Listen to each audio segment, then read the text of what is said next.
We are heading east on Rockhouse Creek. Beautiful day out here in the Ponce Inlet area.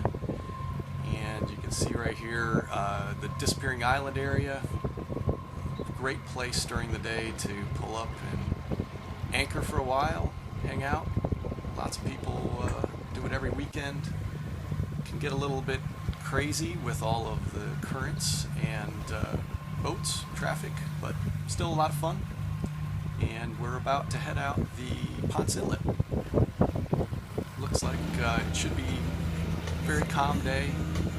Almost no current or waves coming through the inlet right now.